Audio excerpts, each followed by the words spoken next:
All right, good afternoon, everyone online. Thank you for joining us for the sneak peek into the Australian Biochar Industry 2030 Roadmap webinar. This is a prelude to our live public launch at Old Parliament House on Wednesday, June 21. And by the end of this session, we're hoping to entice you to come to Canberra and join us. Today, I'm joined by Annette Cowie and Nigel Murphy, and we would just like to acknowledge the traditional owners of the land, First Nations Australians, elders past and present. Introducing my co-host and our cluster manager for today's webinar, Sam Sagami. So hi, Sam. Hi, everyone. Welcome. So this webinar is going to run for 1 hour and approximately 15-20 minutes for each presenter. I'll ask them a series of questions, then over to you for Q&A for approximately 20 minutes at the end. You can put your questions in the Q&A tab and Sam will moderate that session. There is also a chat tab for any comments or discussions that you'd like to have with other participants and the panelists themselves. So Sam is also here to assist with any technical issues that you might be having. So this is a very exciting time for ANZBIG and the emerging biochar industry in Australia. And we firstly must thank all our roadmap sponsors who were there from the beginning last year, which are listed on our roadmap page at anzbig.org. Without you, the roadmap would not have been possible. Also, we thank and welcome our new roadmap sponsors who also act as our Canberra launch event sponsors, who are Waste Ecology and their organic carbonisation system, Melbourne Water and Southeast Water, who are heading down the biochar path, as well as the Carbon Farmers of Australia, who have interest in biochar's role in building soil carbon for farmers. Also, a special thanks to our media partner and long-term strategic partner, Regenerative Agriculture Alliance, from the Southern Cross University, who have been a tremendous help in getting the word out there to the Regen Ag farmers. Also, our initial lead contributors for the roadmap, Russ Martin at MS2 and Sean Scallon at Sustainability Plus, who went beyond the call of duty, carried out extensive stakeholder engagement with the industry over the course of 2022 and wrote the foundational document that fed into our final version. Our executive board then had the challenging task of collating that feedback, led by our chair, Nigel Murphy at Earth Systems, and Craig Bagnall from Catalyst Environmental Management and CETA, two of the leading environmental professionals in Australia. Indeed, thank you to all the contributions from our executive board, including Melissa Rebick, Stephen Joseph, Peter Burgess, our vice chair, Dennis Enright from BNNZ, and editor Hilary Furlong, plus all our members of our advisory board who can be viewed at our About Team page. We must also mention the call of action today. So we call you to take the Australian Biochar Industry 2030 Roadmap Pledge, and the pledge reads as follows. We pledge to build a safe and sustainable biochar industry in Australia. We know that valuable Australian biomass resources are being wasted each year, which could be converted to energy and bioproducts and count towards Australia's net zero economy. We know that a scale up of the sustainable production and use of biochar will boost Australian net zero economy significantly.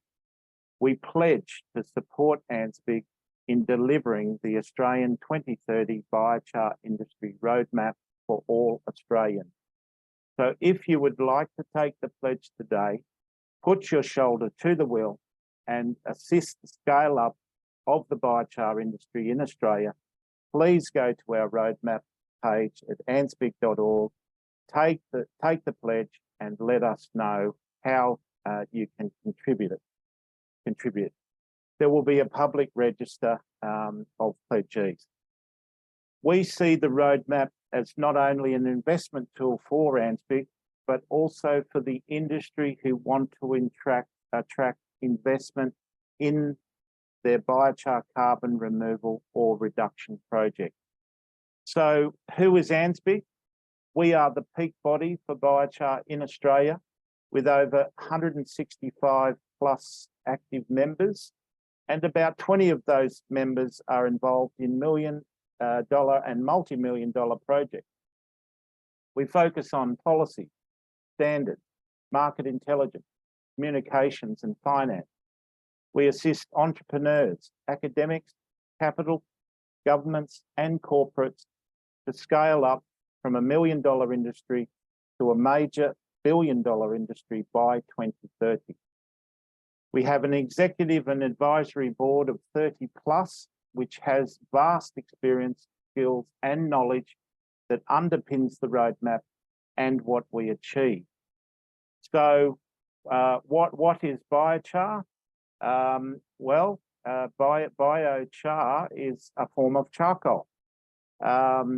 It's made by the heating any form of organic biomass in a controlled process called gasification, which is limited oxygen, or pyrolysis, no oxygen, at a high temperature, often over 450 degrees.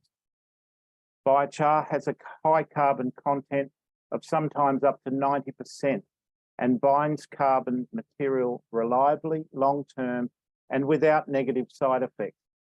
It is characterized by highly interesting physical and chemical properties and has a positive effect on biochemical processes. What is biochar used for?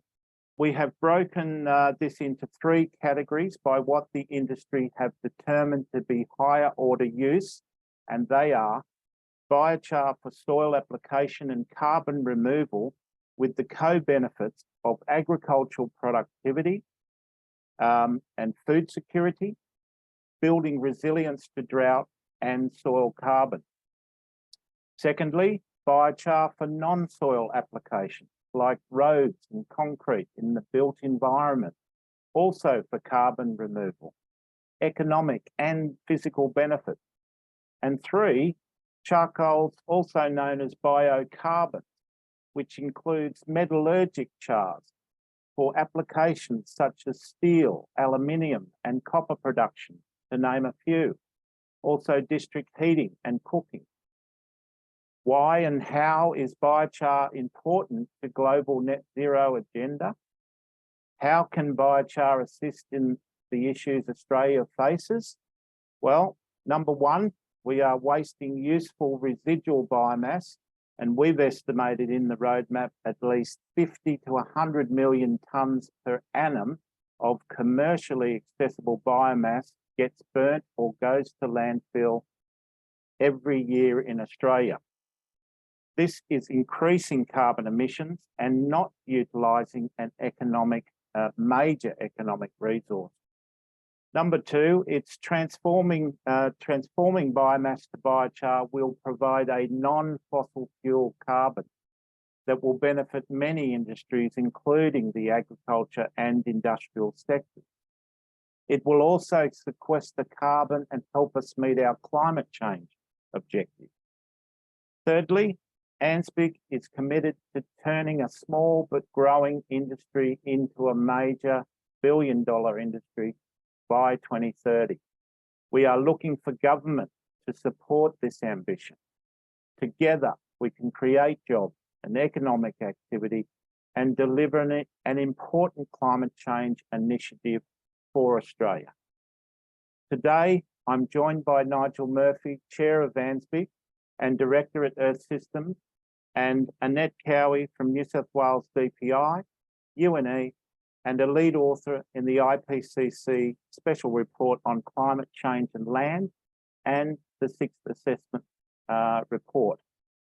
But firstly, to Nigel, I would describe Nigel as one of our leading environmental professionals in Australia, and Earth Systems as a leading environmental company in this space. Earth Systems are a foundational member of ANZSBIC and have been extremely valuable support right from the beginning, and to the emerging industry as a whole. Nigel will be speaking about the roadmap, how it came to be, and why we feel it's important. So welcome, Nigel. Thanks very much, Don, for those kind words. Thank you. No problem. So Nigel, as our chair, as Director of Earth Systems and the manufacturer of biochar technology, and also the distributor of biochar products in Australia, why is it important that an Australian biochar industry 2030 roadmap is developed? Good question, Don. I think the roadmap is pivotal to the rapid development of the industry. You can't build a house without a plan. We can't build a biochar industry without a plan, and it requires working together. It requires industry, government, research, and capital, and the community all identifying what are the key initiatives and actions to make our industry a reality. And, you know, we do face barriers. Probably the biggest barrier we face is inertia. It's easy to do nothing. It's easy to keep things going exactly the same way. It's easy for us to keep putting fossil fuels into our cars, just living the life that we have for the last 20, 30, 40, 50 years. But we're in a climate of change. We're actually in a climate tech, clean tech revolution. Yep. And the biochar sector has a big role to play. And we need to break the inertia. We need to provide the information to our stakeholders about what biochar can do and why it's valuable. And as you mentioned, it's a non-fossil fuel source of carbon. It's a way of sequestering carbon. It's a proven economic technology that can be used to sequester carbon. It has a lot of really positive things that are important for our economy and society. So we feel that the roadmap is vital to grow our industry, bring us all together, working for a common goal, which is a stronger, better, sustainable and safe biochar industry. And that's why the roadmap is important. And if we don't drive the industry development, we will stall in Australia. Australia has been a leader in biochar research and development and innovation globally. Yep.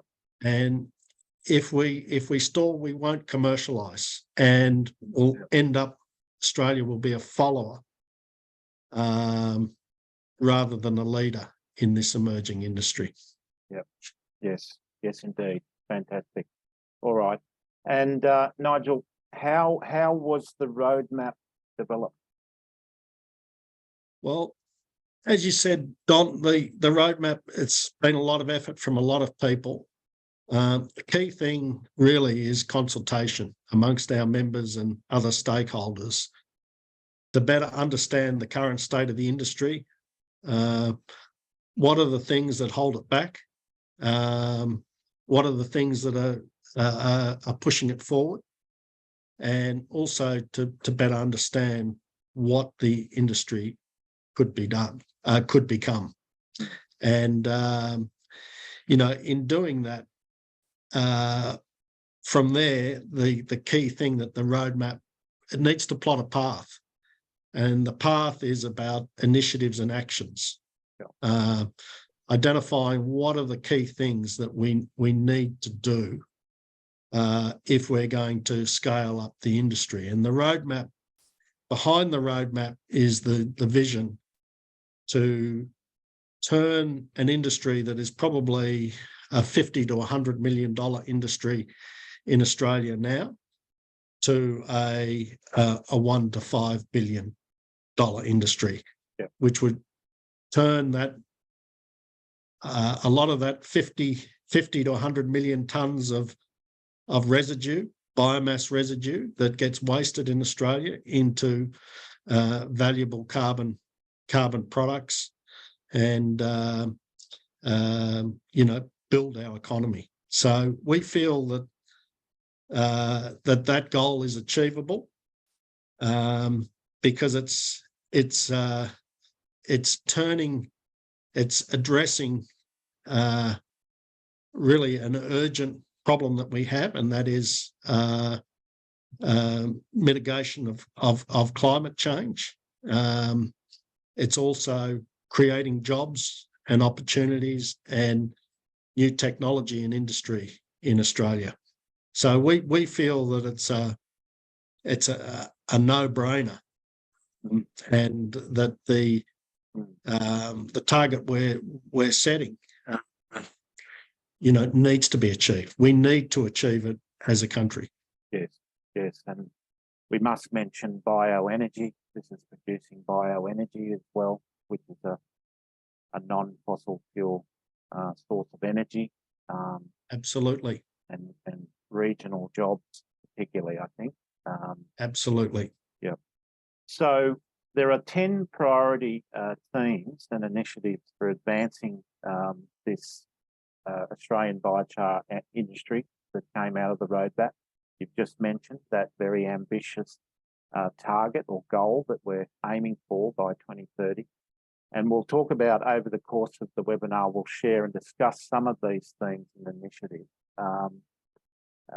And we'll share all of them, of course, at Canberra. So that's Old Parliament House, Wednesday, June 21st. Nigel, could you give us a snapshot of these priority themes that come out of the roadmap? Yeah, well, there's a number of them, and there are 10 initiatives, and out of those initiatives are a series of actions. So, for example, a key is the improving stakeholder awareness and education of biochar uses and benefits. So that's a key initiative. And there's a number of underlying actions that the industry needs to undertake to do that. So one is, to refine the biochar sector stakeholder mapping and communications, develop communication materials about biochar and its co-products, grow the awareness of the ANZBIG Code of Practice for the sustainable and safe use of biochar, develop tools to demonstrate and evaluate, promote the co-benefits of biochar, integrate Indigenous land knowledge and practices into educational awareness materials, so particularly around fire management. So there's a number of actions that fall from some of the initiatives. Yes. Other initiatives are, for example, to integrate and optimise industry and regulatory frameworks. So, one of the problems that that the biochar sector actually faces is, the regulatory framework has not been written for biochar. So there's actually a lot of obstacles there, unnecessary obstacles. So we need to work with the Environment Protection Authorities, work with the government, and lead on how we create that safe and sustainable biochar sector. Yes, other initiatives around the, encourage the beneficial use of waste biomass. So there's Yes. waste biomass that people that is stranded, and a match is put to that biomass. It creates greenhouse gas emissions. That's happening in Australia. Yes. If there's woody biomass, storm damage, a lot of that goes to landfill. Yes. So we're wasting biomass. So how do we support the diversion from landfilling and uncontrolled burning of clean biomass? How do we further incentivise circular production of clean waste biomass? All of those things are really important Yes. actions that are needed. Fantastic. And so you'll learn about all the initiatives and all the actions in Canberra on Yes. June 21. Yes. And once you've taken that pledge.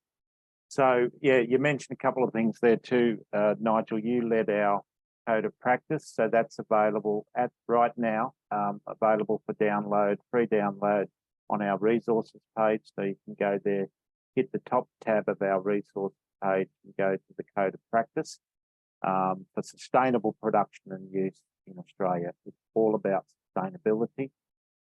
We don't want to be chopping down old growth forests to make biochar or anything like that.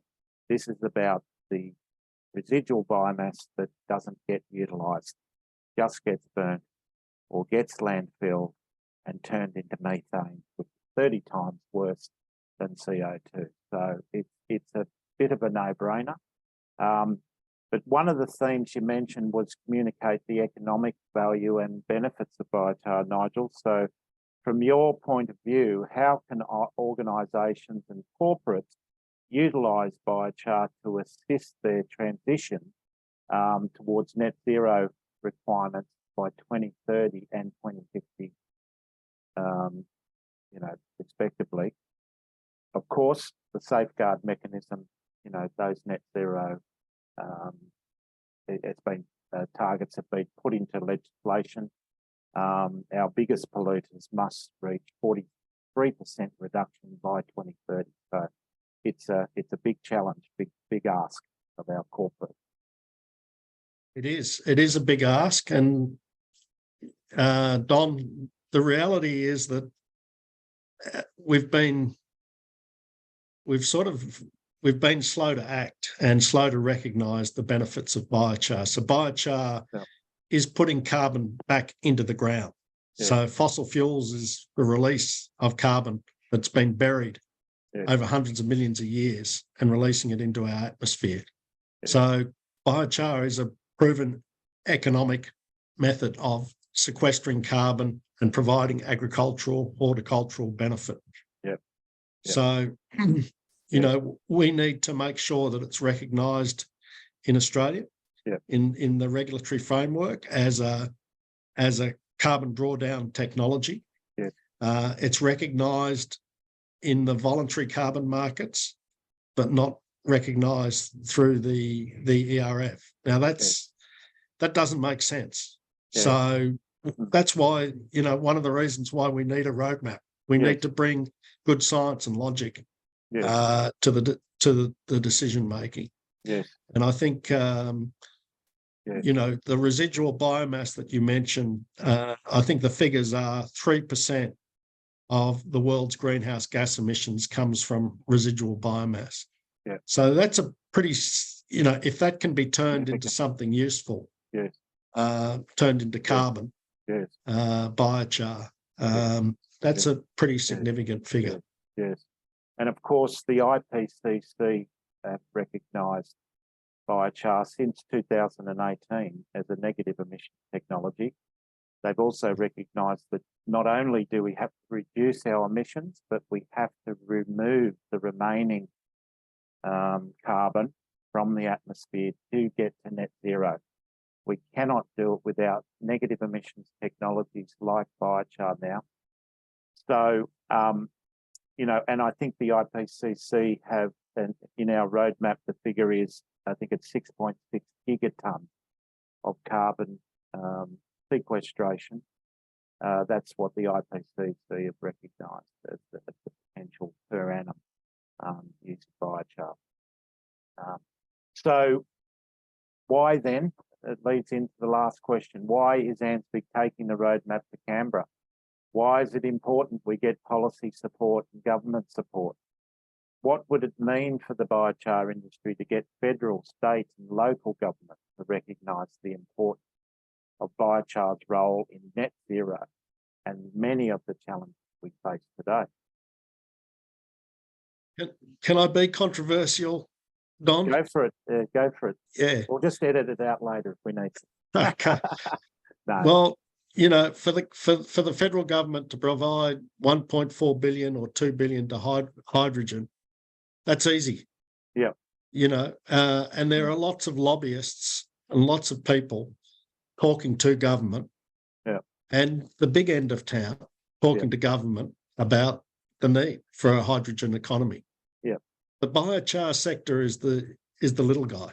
Yeah. It's the little person that is wanting to be heard or needing to be heard. And because we are fragmented and we're small, we're not represented by major multinationals, it's hard for us to be heard. So that's why it's important that's why ANZBIG is important. It brings us together. Collectively, we are strong. Yeah. And we have a very important message. The message hasn't changed in the last 5 to 10 years, but we are getting stronger. And the message is that biochar is here and now. It's economic, it does sequester carbon. Yeah. It does make a difference for climate change. It will bring jobs to regional Australia. It will transform what's considered waste into what we should consider as a resource and use it. Yeah. So we need to be in Canberra because we need to educate, make sure politicians, leading bureaucrats, advisors, they all understand about biochar. Yes. And they're able to help us rather than hinder us. That's right. That's right. Correct. Fantastic. So, Albo, Tanya Plibersek, Minister Plibersek, Minister Bowen, Minister McBain, Minister Watt, Minister Husak, if you're listening, please assist us and hear our voice. We're coming to Canberra, so June 21. Nigel, we better end it there and we'll move on. But are you okay to hang around for questions at the end? Absolutely, Dom. Yeah. And I noticed there's a lot of activity happening in the chat. So if you're able to participate there or any questions there, please feel free to join in and we'll come back to you at the end. Thanks so much. So we look forward, Nigel, to hearing more from you at the conference as well, or at the launch. I'd like to welcome Annette Cowie. Annette has a background in soil science and plant nutrition with particular interest in sustainable resource management. She is Senior Principal Research Scientist, Climate in New South Wales Department of Primary Industry. Her current research focuses on sustainability assessment and greenhouse gas accounting in agriculture and forestry, investigating key aspects of soil carbon dynamics and biochar processes, and life cycle assessment of forestry, bioenergy and biochar systems. We are thrilled that Annette will be joining us as one of our plenary speakers at the Canberra launch event. So Annette, welcome. Thank you, Don. Thank you. Good to be here to talk to you today. Great. Thanks a lot. So could you give us a snapshot, Annette, of what you'll be speaking about at the Canberra launch event, please? Yeah, I'm going to be talking about biochar's role in addressing climate change. As you heard from the introduction, that's something that I'm particularly focused on at the moment. Yeah. And I'll give a summary of biochar science, what we understand about biochar, in particular in relation to its interactions in soil and its effects on plants. And I'll also talk about the climate policy side, including emissions trading, which you just mentioned with Nigel as well. Okay, great. Can you give us a little bit more of a sneak peek into these areas? Sure. As you've mentioned already, just to make sure everyone's on the same page here, biochar refers to the charcoal-like material that's made by heating biomass in a low oxygen environment. We call it biochar when we use it as a soil amendment, but we're also now finding many other uses for biochar, some of which Don's already mentioned. And you can make biochar from a very wide range of biomass materials, such as tree trimmings or sawmill residues, or crop straw or manure, or woody weeds, as been discussed in the chat, I noticed. Yes. And while biochar has long been known and used by Indigenous people around the world, we're discovering, it's relatively new to science, at least to soil science. Most of the scientific papers on biochar have actually been published only in the last 20 years. And in fact, Australia has been quite prominent in publishing biochar research, including my department, the New South Wales Department of Primary Industries. So at the launch, I'll be giving an overview of our current understanding of biochar science. It's a quick skate across the 20 years worth of biochar science that has been published. It's tens of thousands of papers now, so not easy to summarise it all. But we've made a good effort in publishing a paper that brings together the key features, our best understanding of how biochar interacts with soil and plants, and I'll be explaining what we concluded from that review. The carbon in biochar is very stable. When biochar is incorporated into the soil, it's estimated that the carbon actually lasts for hundreds to thousands of years. And so that's why it's been recognised as a valuable climate change mitigation strategy, particularly because it contributes to drawdown, that is taking carbon dioxide out of the atmosphere. As you've already mentioned, Don, the IPCC pointed out in its last report that the deployment of carbon dioxide removal to counterbalance hard to abate residual emissions is unavoidable if we're going to get to net zero. We can't do it all with emissions reduction. We will need to take carbon out of the atmosphere. And they did indeed identify biochar as one of the key carbon dioxide removal strategies.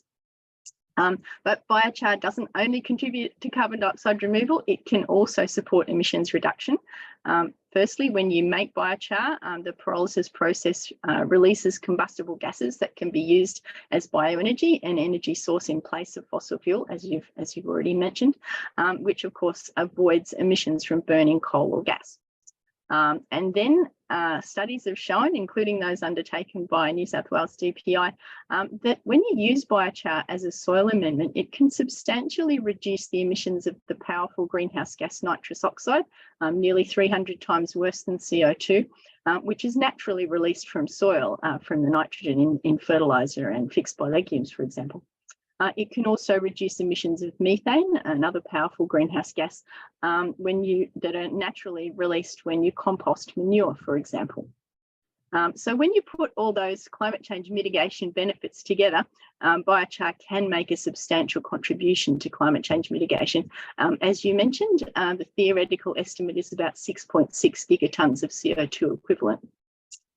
Which is why, of course, it's of interest to climate policymakers and also in emissions trading.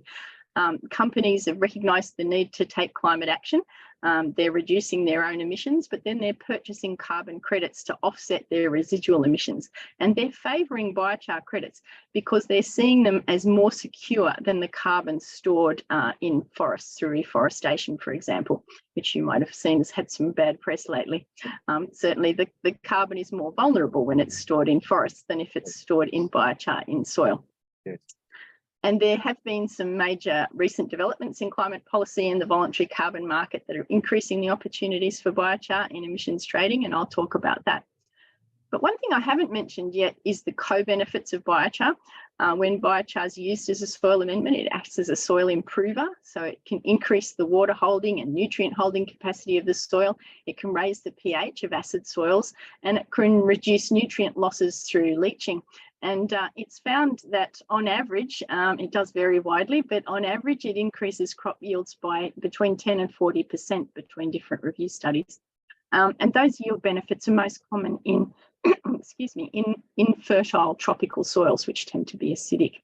And so these additional benefits are one of the reasons why the emissions trading market is quite keen on biochar, because they see it delivering climate change mitigation plus these co-benefits.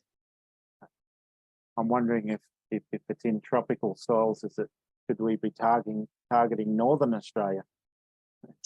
Well, we're finding it particularly valuable in our northern New South Wales research site on the coast near Ballina. Those are the type of tropical soils that it's particularly valuable in, and there's plenty more across the northern part of Australia for sure.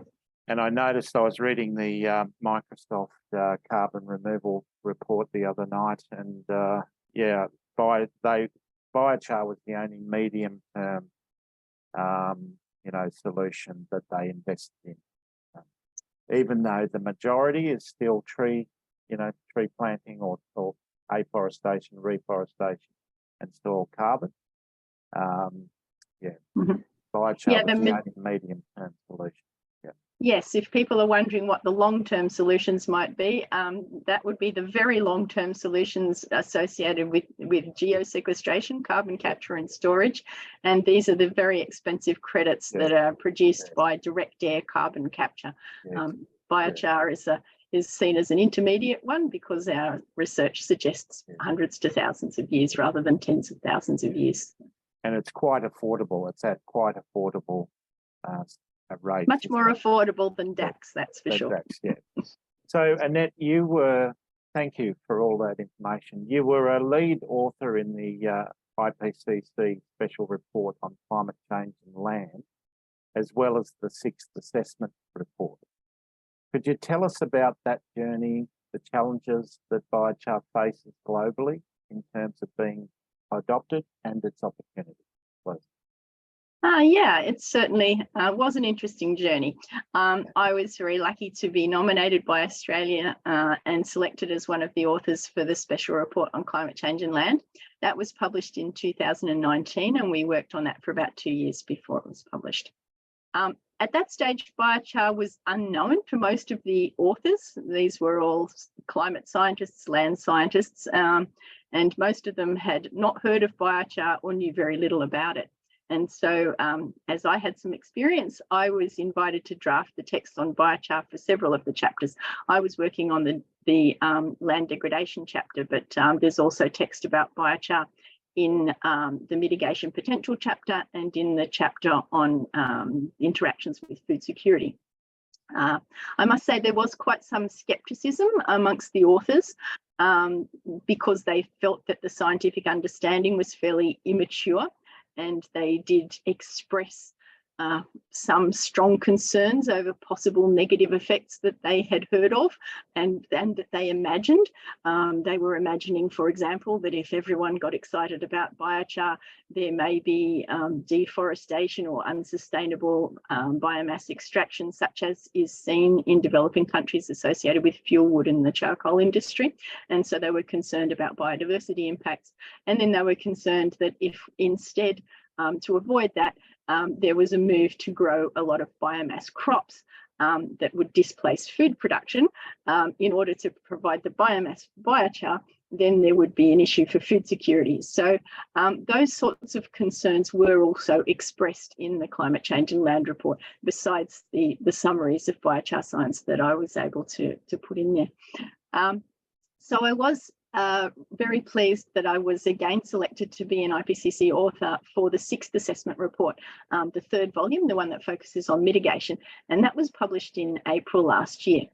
I was an author of the cross-sectoral perspectives chapter, and that deals with all the different carbon dioxide removal methods.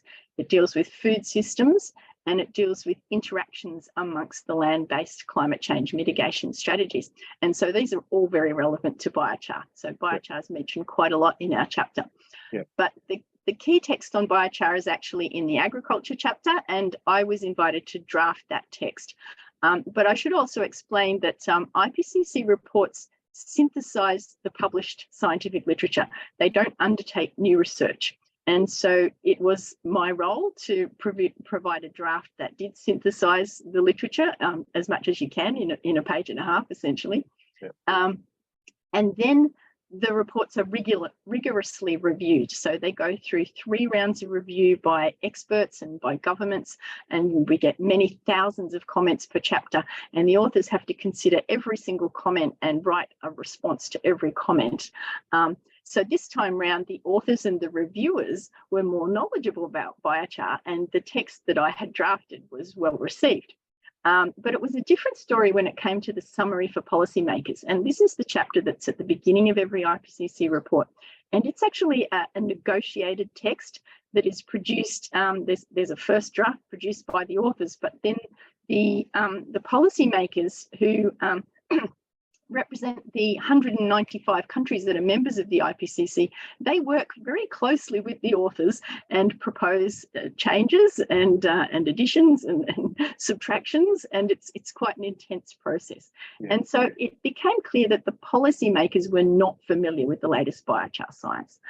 They remained highly sceptical, and they were pushing for a very cautious approach in the summary for policymakers, which greatly disappointed me. They were pushing to remove the text that was positive about the potentials for biochar. So I argued that there was a strong evidence base to support the claims for biochar stability, for example, and its positive effects on yields. And eventually the policymakers sort of acknowledged that the science was solid and that there was a strong evidence base for what we were proposing to say. But nevertheless, they did insist that there were some more cautious statements made. But it did emerge that part of the issue was that the policymakers were aware that there's a diverse range of results reported in the literature about its stability or its effectiveness in increasing yields or reducing nitrous oxide. And so they felt this was an indication of great uncertainty about biochar. But actually, it's nothing of the sort. What we know is that biochars differ widely depending on how you make it, what feedstocks and what temperature. And so it's actually perfectly understandable that there'll be a range of results from different biochars. And so the challenge we had then, and we have now still, is to explain this variation, explain that we do understand the reasons, and that we do now know enough to recommend particular biochars for particular applications, but that it's really important that you choose the right biochar for your application. And we now have a strong evidence base for promoting biochar, and we have confidence in promoting adoption of biochar. So that's where we are now as a result of that journey. Okay, that's wonderful. So you've been integral, Annette. So we thank you so much for all your hard work and sleepless nights that you've had. So yeah, you're I would describe as a national treasure, I think, for Australia. But look, I'm going to jump to the last question here. What can the government do to support the scale up of sustainable biochar production and use in Australia in line with net zero, with the net zero commitments that we've just seen, the safeguard mechanism? Yeah, well, they're basically things that have been mentioned already when you were chatting with Nigel. We currently have some barriers to scaling up biochar in Australia and to addressing and adopting its benefits in our national greenhouse gas inventory. So at the moment, we don't count it, but we could easily, because there is a method, it's an optional method that's been provided by the IPCC in their guidelines for countries producing their inventory reports. And we could adopt that method and apply it for Australia's national greenhouse gas inventory. And if we took this step, then we'd be able to include biochar methods under the Emissions Reduction Fund. And as people are probably aware, that's the mechanism that allows landholders to earn carbon credits for things like tree planting. And so if we had methods for emissions under the Emissions Reduction Fund, that would certainly encourage uptake. And then there's the barriers in terms of waste regulation. Governments want to support the circular economy, but of course they also need to manage risks. And our current regulatory approaches to managing biomass residues are a bit restrictive in some cases, and we think that they could be revised to lift some of those barriers for those sustainable biochar applications that we have confidence in. So these actions are all mentioned in the roadmap, and I'll talk more about them at the launch. Canberra. Great. All right. Well, we really look forward to hearing more from you in Canberra. And yeah, thanks so much for your time. I'm going to hand it over, if you don't mind hanging around, Annette. I'm sure there's a lot of questions that we have. So Sam, I'm going to hand over to you now. If we've got any, have we got any questions for either of our panelists?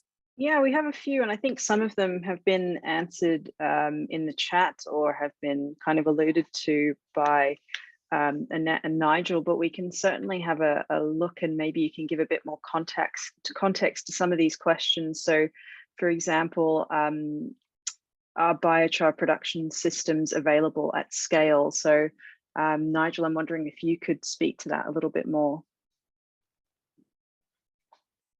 Well, I think the answer is that we are scaling up, and you know, there's a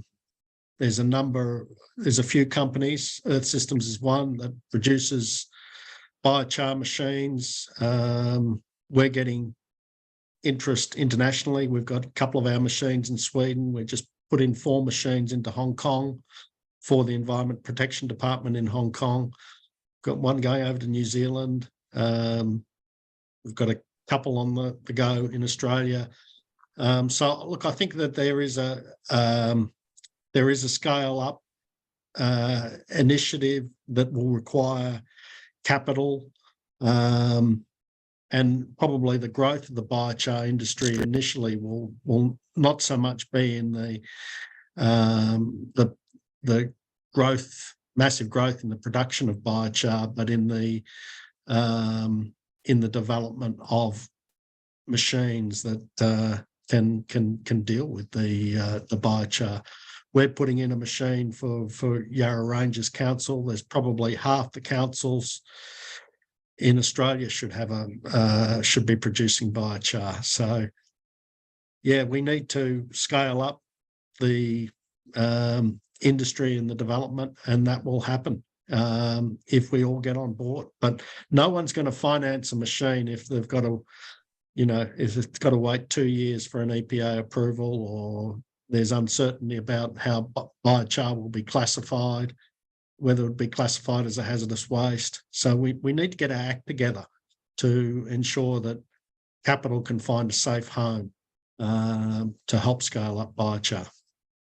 Yeah, and I suppose, you know, that's why we're going to Canberra and why the roadmap is necessary for the industry to grow and to scale up. It's bringing everyone together, so then that way it is possible for us to have more of those machines in every council, for example. Exactly. We're like any industry, we're at the early stage, and again, it's only going to be through working together, concerted action, government, industry, research, capital, and community all working together to make sure that we accelerate the industry in the way that it needs to happen if we're going to meet our climate change objectives. Great. And Annette, do you have anything to kind of add in regards to that question? Not in relation to that question. I think we've got quite a few more we should try and cover. Okay, great. Just speaking on government, one question that came in was, you know, could it be that governments are mostly influenced by corporate priorities?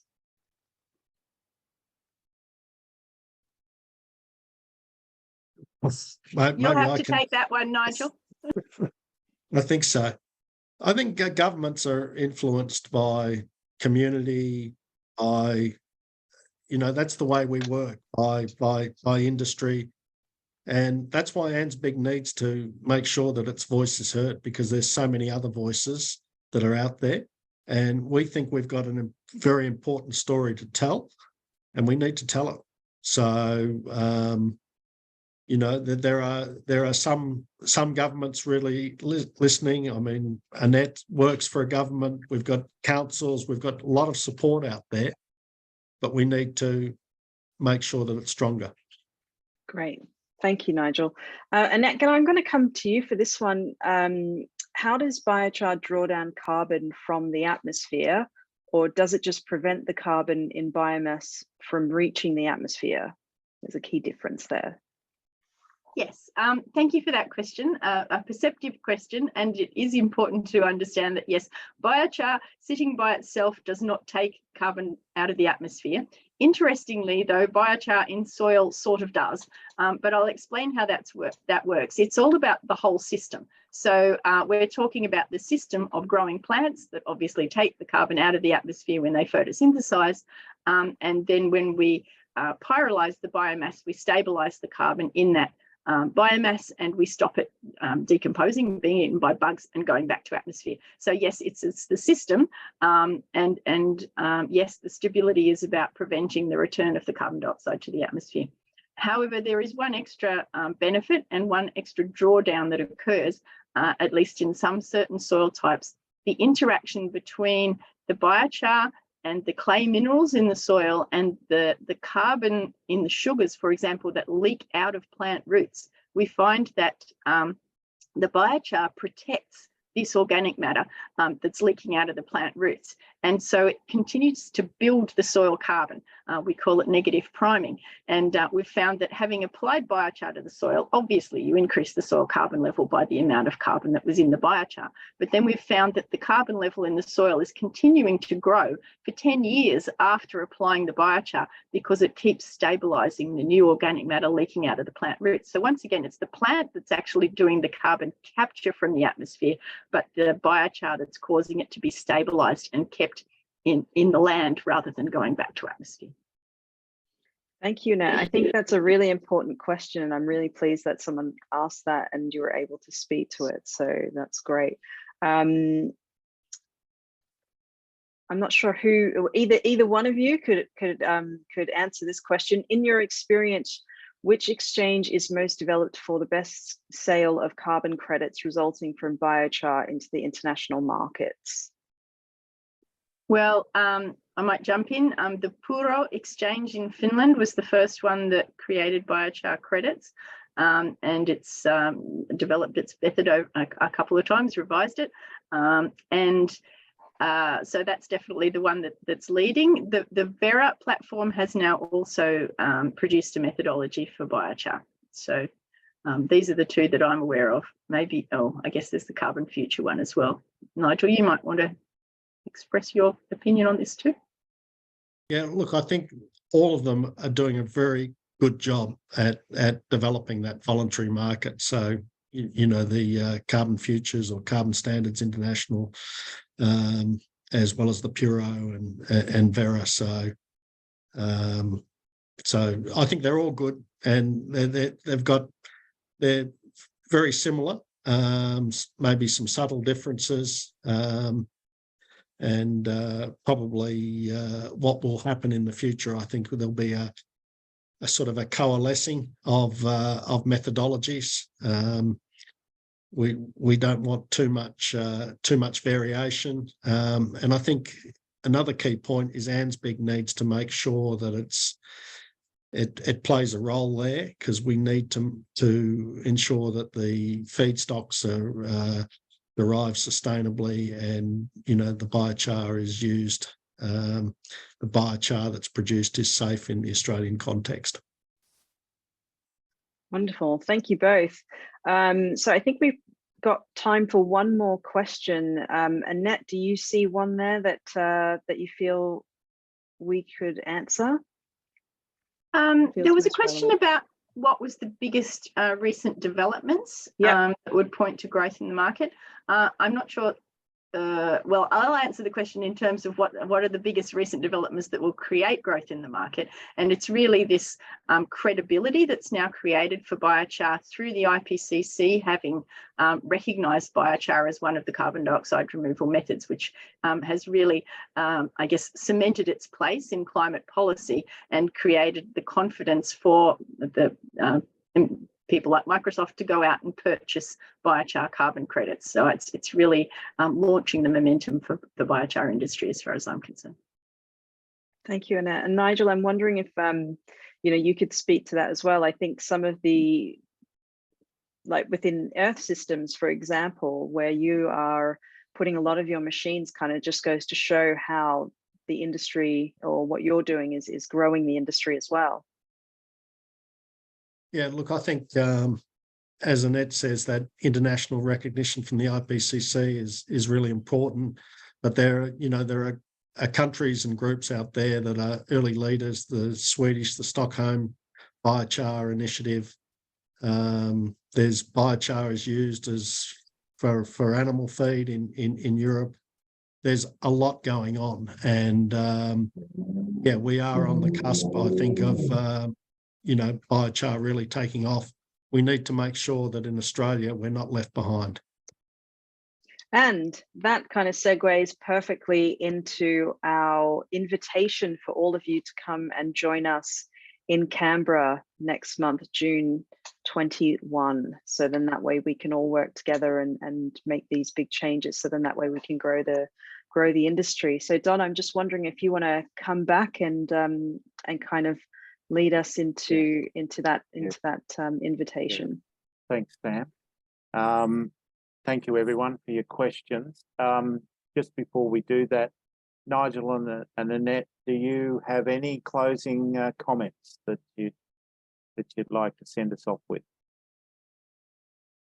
Just that I think that the launch of the roadmap will be a wonderful opportunity to raise awareness of biochar and some of those maybe more complicated aspects that we touched on today, because it isn't a really simple story, but it's a really exciting story, and there are plenty of opportunities for biochar to contribute not just to climate change mitigation, but to sustainable land management, which is my passion for feeding the world.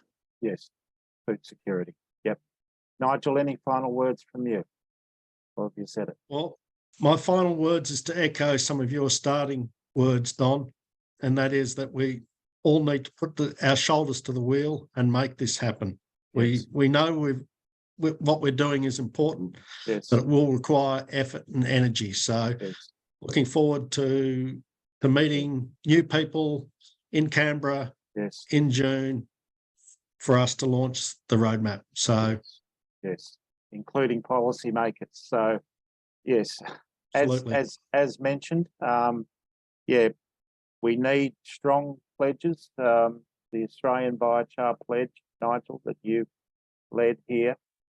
We need strong pledges for you. So please, if you feel inclined, put your shoulder to the wheel, head to the ANZBIG roadmap page and take the public pledge, and then we'll hold you to it, of course, and come back to you. Let us know how you can contribute. Please join us in Canberra at Old Parliament House on Wednesday, June 21. We're hoping they're going to apply some biochar in their gardens to offset our footprint for the event. We'll see how we go. But please share with your network the invitation to come to Canberra.